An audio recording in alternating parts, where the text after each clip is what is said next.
Hello दोस्तों, नमस्कार। हर व्यक्ति जो है अपने बैंक अकाउंट में पैसा इस उम्मीद से जमा करता है कि वो भविष्य में काम आएगा।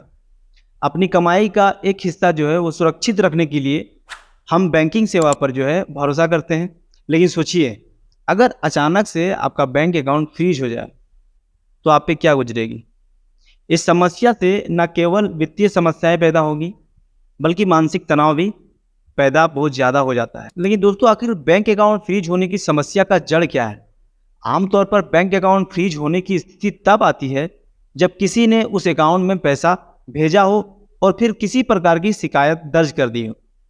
ऐसे मामले में साइबर सेल और बैंक तुरंत कार्रवाई करते हैं और बैंक अकाउंट को फ्रीज कर देते हैं। और बैंक अकाउंट को इसलिए फ्रीज करते हैं ताकि किसी प्रकार की धोखाधड़ी से बचा जा सके। लेकिन कभी कभी इस कार्रवाई का खामियाजा निर्दोष अकाउंट होल्डर को भुगतना पड़ता है।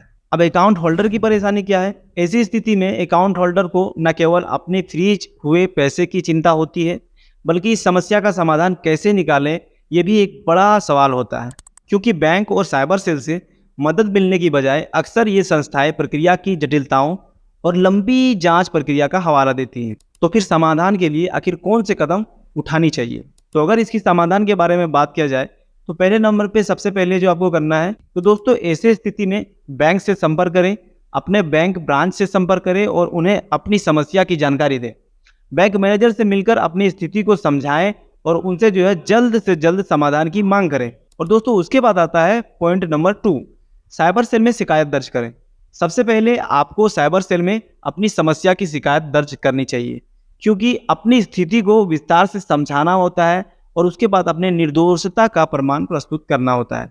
तो अब हम बात करते हैं पॉइंट नंबर 3, जो कि होता है लीगल एडवाइस। दोस्तों आप लीगल एडवाइस भी ले सकते हैं। अगर बैंक और साइबर सेल से मदद नहीं मिल रही है तो किसी वकील से संपर्क करें, क्योंकि दोस्तों कानूनी सहायता से आप अपने अधिकारों की रक्षा कर सकते हैं और उचित समाधान भी पा सकते हैं। उसके बाद आता है पॉइंट नंबर 4। दोस्तों कई बार होता है कि ये संस्थाएं आपके काम को ठीक से नहीं कर रही है और उसके बाद आपको कोई भी रिस्पॉन्स भी नहीं मिलता है। तो दोस्तों वैसी स्थिति में क्या करना है? आरबीआई में शिकायत दर्ज करें। अगर कोई भी संस्था आपकी मदद नहीं कर रही है तो आप रिजर्व बैंक ऑफ इंडिया यानी कि आरबीआई में शिकायत दर्ज कर सकते हैं। आरबीआई का शिकायत निवारण विभाग इस प्रकार की समस्याओं का समाधान करता है। तो दोस्तों अब हम बात करते हैं कि इस निवारण की क्या उम्मीद आप कर सकते हैं। ये सच है कि बैंक अकाउंट फ्रीज होने की स्थिति में काफ़ी कठिनाइयों का सामना करना पड़ता है, लेकिन सही कदम उठाने पर और सही प्रक्रिया अपनाने पर समाधान पाया जा सकता है। लेकिन दोस्तों ये ज़रूरी है कि आप धैर्य बनाए रखें और सही तरीके से अपनी समस्या को पेश करें, क्योंकि इस प्रकार की घटनाओं से ये स्पष्ट है कि हमें अपने बैंकिंग लेन देन में सतर्कता बरतनी चाहिए और हमें समय समय पर अपने अकाउंट की स्थिति की जांच करते रहनी चाहिए।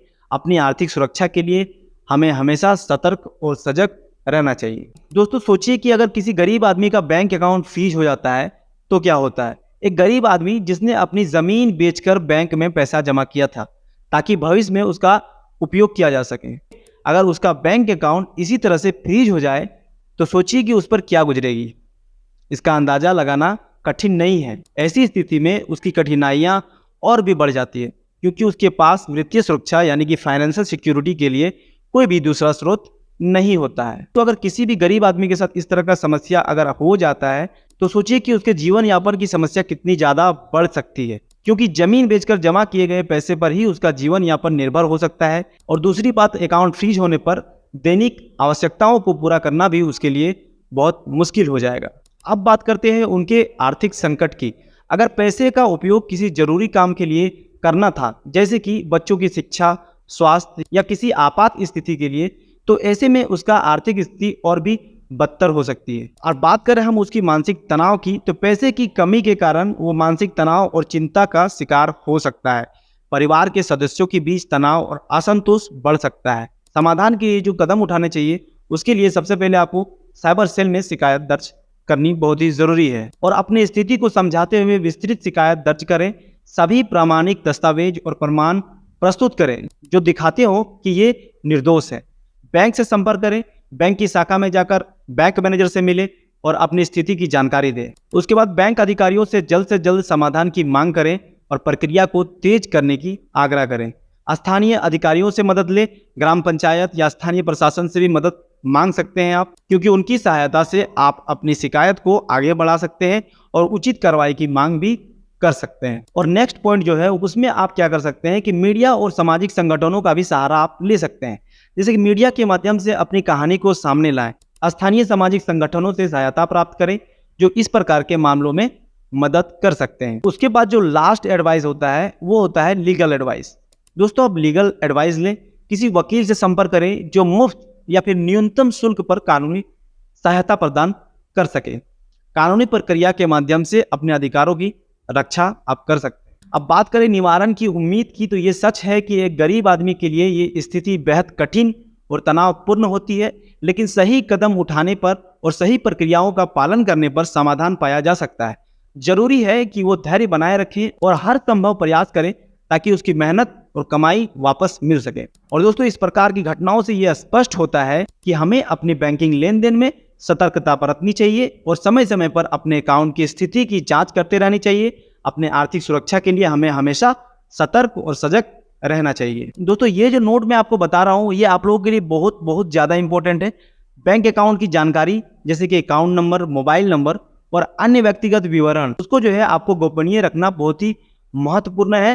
कई लोग ये मानते हैं कि अगर किसी के पास उनका अकाउंट नंबर या मोबाइल नंबर है तो उससे जो है इसको कोई भी बड़ा खतरा नहीं है, लेकिन वास्तव में ये जानकारी किसी दूसरे पर्सन को साझा करने से आप खतरे में पड़ सकते हैं। तो दोस्तों, वीडियो अगर हेल्पफुल हुआ होगा तो मेरे वीडियो को एक लाइक और मेरे चैनल को सब्सक्राइब जरूर कर लीजिएगा। मिलते हैं फिर इसी तरह के एक नए वीडियो में, तब तक के लिए जय हिंद।